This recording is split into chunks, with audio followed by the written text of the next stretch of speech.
relationships that we make, sacrifices we make today to give up the plastic ring to get the gold crown later on. It's about delayed gratification a lot of times.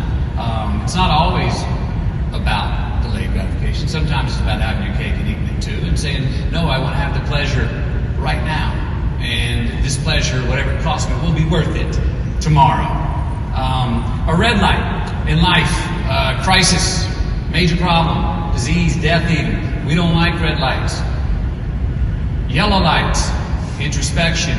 Something got in our way, broke our flow, made us think, made us look over our shoulder for the first time and consider. We don't even really like those either. But we need the yellows, or how we're going to grow, how we're going to learn. And we even need the reds to stop us sometimes, to reconsider. The last 2 years of COVID been a red light for everybody.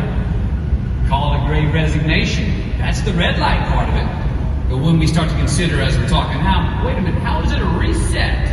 Well, that moves into a yellow light, and then when we start to see, wait, how could it be a neat renegotiation and a restoration for going forward? Now we've turned it into a green light. So, you know, the renaissance after the plague can come as the green light after the red light, which is a consideration that we have right now. So we don't like the reds and yellows, but we need them. And it's just trusting that the red lights, even when we're in them, yes, deal with them, but trust that we deal with them. They will eventually turn green in this life or the next. But on the subject of red lights, I mean, you said it, people don't intrinsically like them. Nope. So there's this sense of, if I just speed up, maybe I can outrun it. Sure. And that is not possible. You cannot outrun these inevitable facts of life.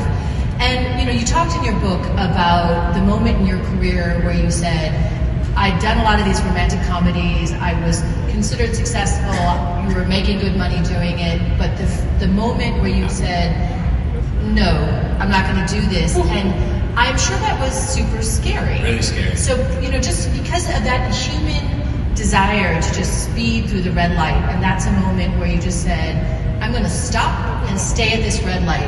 Can you tell us what that was like?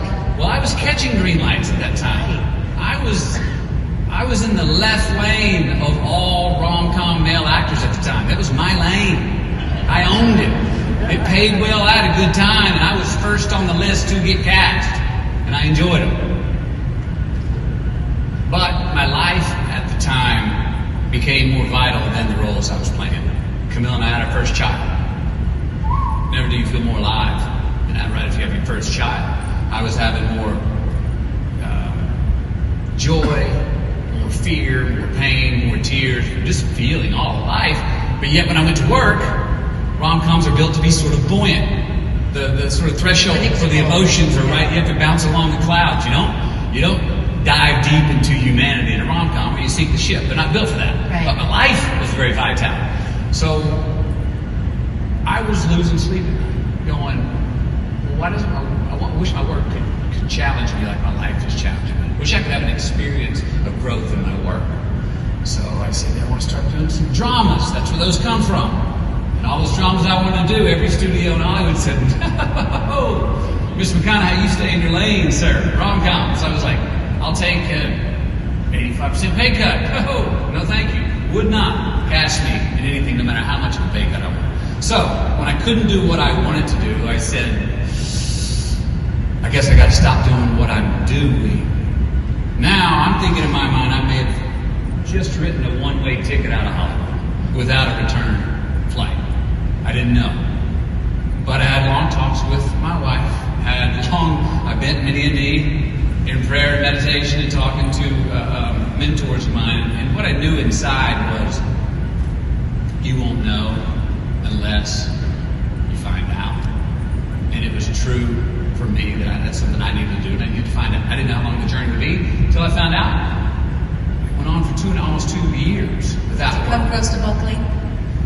No. That was non-negotiable. I was never going to buckle. Did I get a little wobbly? You're damn right. Yeah. Yes, I got a little wobbly. The days were long. I was lacking purpose.